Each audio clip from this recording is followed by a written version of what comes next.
Okay, in the last video about the St. Lawrence's background, let's see if we can use some filters and have a little bit of fun with the background that we're going to do. What's important when you do this is that you make sure that you are on the correct layer. And we know that if I come down to the bottom here, you can see I've got the background.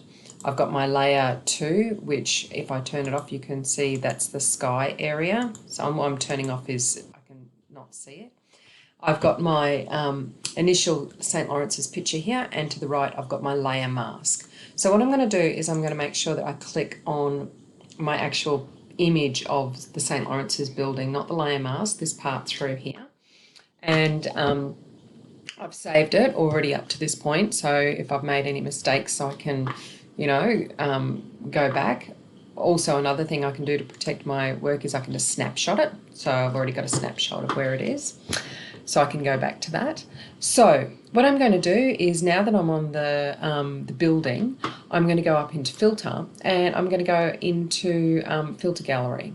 So when I go into the filter gallery, you can see that you start to get a bit of a preview of what your image is here. Now this is really large and you can't see, can you see it's part of the building that's going in through here? So what I'm going to do is I'm going to come down the bottom here and I'm going to make it just fit to the screen. There I can see. Now, what I've done with this one is I've simply picked poster edges, and you can see that there's these sliders on the side which can change how that filter works within your image. Okay, so you can see the changes that are perhaps made. So what we're trying to do is we're just trying to have a little learn about what the different filters can do. So if I'm happy with that, then I could press OK and it shows me the screen. I could take a little snapshot of it so you can see what I opened up with, and now you can see how that's changed. I can try some other filters, so let's go back into my filter gallery. If it's got too big again, unfortunately sometimes you just got to keep doing this. So fit to screen, and let's have a look at some other things. I've got coloured pencil. I've got dry brush, smudge stick,